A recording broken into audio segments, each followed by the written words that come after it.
At Snappy Tomato Pizza, they will deliver. 588-SNAP, the number to call. Chris Brinkley with Coach Kevin McMillan. UT Martin taking on Notre Dame in the first round of the NCAA basketball tournament. And, Coach, let's talk about yesterday's game in this segment. And first of all, I'd like to just pick your brain on what your thoughts were going into the game. Then we'll talk about the game, and then we'll talk about your thoughts after the game. Going into the game, what did you know about Notre Dame, and what did you know about our team, and what did our team have to do against them in that game?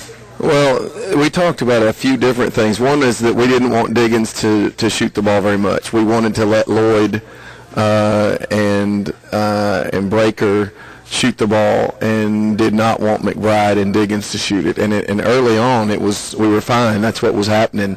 And it wasn't that we didn't think that those guys could make shots, because we knew they could, but we knew that Diggins and McBride are All-Americans, and if somebody else is shooting, that means the All-Americans aren't. So Lloyd had a career high, and a lot of that is that we just said we would rather Lloyd get a career high than Diggins get a new career high. So that was some of what we had going in there in our thought process defensively. Now, we knew we were going to play every defense known to man to try to keep them out of rhythm, because they're so good offensively, one of the best passing teams I've ever seen.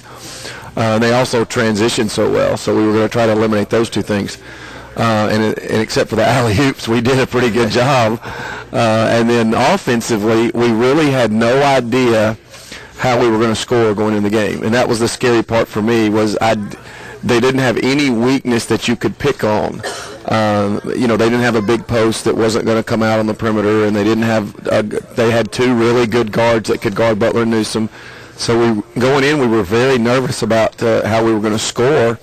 And then the last thing is that we were very worried that the officials weren't going to blow the whistle. Right. And they didn't. And, that was I predicted. I don't know if I predicted on Skyhawk Talk. I think I was on ESPN Radio. I predicted our number of free throws and was accurate, which is not a good thing. You said 12. We shot 13. We shot 13. And with 6 minutes to go in the game, we shot 7. Yeah. So it was 20-7 in free throws with 6 minutes going in. Well, you shot 6 late when it didn't matter. Well, those always irritate me, because the officials always go, well, look, you shot as many free throws as they did. Yeah, they shot those 20 in the first half.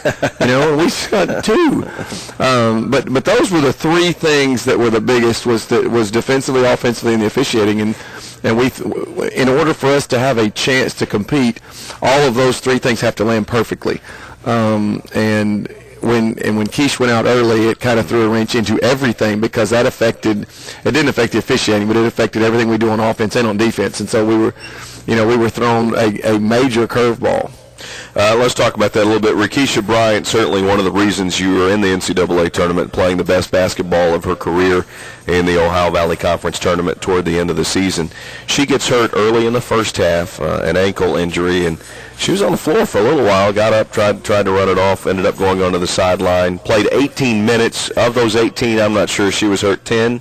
About 12. I think she played 5 or 6 minutes healthy. Mm-hmm. She got an offensive rebound and stick back. She got the tip. She got an offensive rebound, stick back, and then she hurt that ankle and tried to go 2 more times or 3 more times, and she just couldn't do it. And when you take our best rebounder out of a game where you know you're already going to get out rebounded, you're in for a world of hurt, and that is where they killed us. I mean, I think we set an NCAA record though, Chris. Fewest rebounds in a game.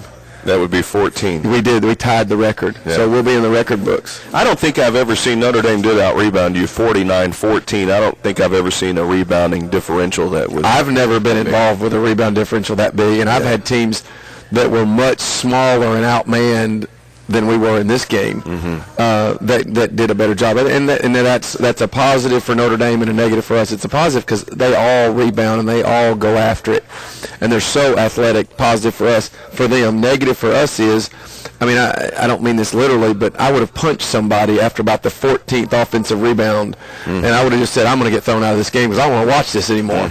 I would have fought. I'd have fouled somebody. I'd have done something, and we didn't. And I was very disappointed in our level of just competitiveness on the glass. There were 2 or 3 times we had the ball, they just took it from us, and that was very disappointing. But we knew that was going to be a factor anyway, so we kind of already thought, don't worry about it that much. And but when Keish went down, that was 8 or 10 rebounds gone. Yeah. And if you take just take 8 rebounds and add to ours and take away from theirs, and now it's 37-22. Right. Now their second chance points, 8 rebounds, they're going to get probably 15 second chance points out of those 8. Take 15 points away from 97. You know, and now you're down to 82. And the thing is when you're up 20, those shots are easy to make. When you're up 15, they're not easy to make. And so it's every little thing would be such a big factor, and you have to have things fall perfectly, especially against the number 1, number 2 team in the country, and we didn't have all those things go the way we needed. I've tried to tell the folks who, and most of our fans have not seen the top 20 women's teams in the country. I've seen some of them because you brought some in this past year, but especially like Notre Dame and Baylor and Stanford and Tennessee and Duke. That the level of play is just different. They're so physical. They're so much bigger, and they're still athletic. People ask me about Diggins, how good Diggins was. I said, well, if you can imagine a 5'9" Heather Butler with 6'2" arms, that's Skylar Diggins. That's what she is. And you just don't realize how big and strong and physical they are until you get out there and you play against them. And it is a different world. The top 12 teams in the country, it is a whole different world from the top 12 to the next 12. And then it's a whole different world from the top 25 to the top 100. I mean, it's just every step is so dramatic that's why in the women's game you see 1s and 2s and maybe a 3 that gets to the Final Four. And that's it. Every year. Every once in a while a team will slip in. Like Arkansas got in a few years ago, but Arkansas got a 6 seed and got in. Well, that's not like Dayton as a 6 seed getting in. No, that's a power school getting a 6 seed getting in. Well, they were 3rd in the SEC that year, and I mean, so it's not like they're a mid-major 6 seed. It's a power conference team, and so you really don't grasp how athletic these teams are until you get there. Make a comparison. I've seen a lot of men's college basketball games courtside. Obviously, it's my job.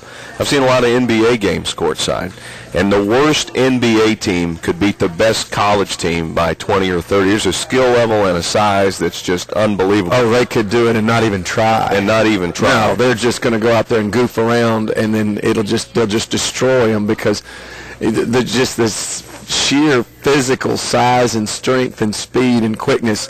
It's just a whole nother level. Now, you don't necessarily see that with men's college basketball, though, because, and you've seen the upsets already in this year's NCAA basketball tournaments, the teams that are 100 to 200 in the RPI can compete with the top 10 teams sometimes. Well, they've done things in the men's game. They've done them right in the men's game. And the women's game, bless our hearts, we try to think we're the men's game in the officiating, which is stupid. And we try to think we're the men's game in the rules, which is stupid. And then when it comes to the scholarships, we're not going to be like the men now. Well, why not? You're like the men over here. Why don't you keep being like the men? The men only have 13 scholarships. The women have 15. Okay, now, and I know the answer to this, but you would think that having more scholarships would help you.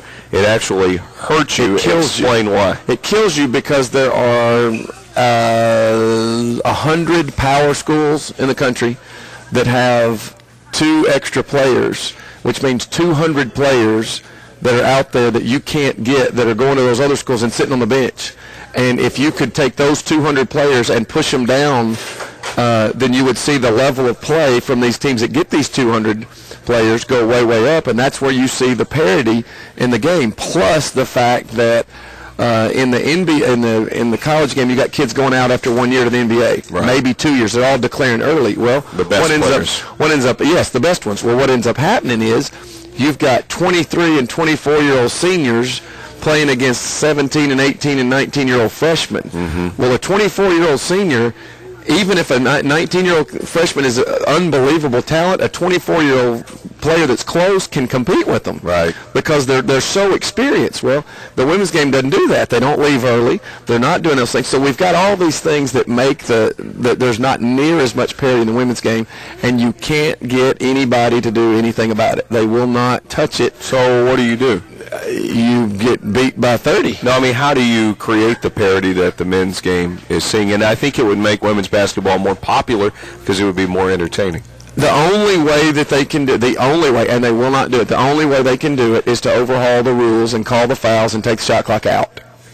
That's the only thing they could do. I would think taking the shot clock out would hurt your fan support because you could get some really boring games. Right? Well, I'm going to tell you this. How boring would that game have been if it was 18-17 UT Martin over Notre Dame? Oh, I would have loved it. Well, but if I'm a fan flipping through the channels, I don't know if it's two teams I don't know anything about. I don't know if I watch it. So that's the argument. That's the argument that all the big dogs make is well, nobody's going to like that game. Well, okay, of course that's what you're going to say because you're going to keep. If everybody likes the game, you're going to win it. The bigger and the stronger are going to win. Mm-hmm.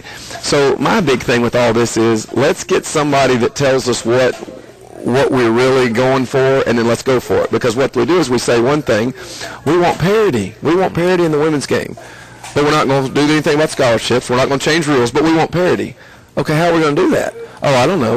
That's not what we want. No, you don't want it. If you really wanted it, you'd be willing to do different things to get it. And what is it? There's got to be a word for something. When I say what I want to do, then I'm not going to do anything about it. It's ignorance or stupidity. Well, you said it. I didn't. We've got people in the NCAA. They're stupid and ignorant. Well, Dr. Phil always says that if you keep doing the same thing and getting the same result, you don't like the result. That's the definition of insanity. Well, that's what it is. It's insanity. Well, that's what we're doing. But saying all that, despite the talent on the Notre Dame team, Heather Butler outplayed every player on Notre Dame. Oh, there's no question. Absolutely no question. And I'll tell you this. If we had two kids to rebound, just two, and you don't have to win the rebound battle, two kids to rebound and one other kid to go out there and score, so we're not going to go out and you don't have to be All-Americans, you don't have to be coming from a big school, but three kids that would do those things, I don't know that we beat them, but that game is scary. Mm-hmm. And she said it, Coach McGraw said it after the game was over. She said if they had two other players, we really wouldn't have wanted this game. Because what Butler did is say, look, I'm fixing to score every time I want to. I'm going to get in the paint. And she drew so much attention, but we didn't capitalize on that. Right. And if we had two other kids out there that would have just capitalized, they didn't have to make plays, just capitalize on that, it would have been scary. They're probably going to still win, but it's going to be one of those that people are going to be watching. Okay, we'll take a break. When we come back, we'll talk about the game. We haven't talked about the game. We'll talk about the game, and we'll talk about what Coach McGraw said about Heather Butler in the post game. This was unsolicited too. This her first comments in the post game were about Heather Butler. Those words coming up when we return on the UT Martin Skyhawk Sports Network.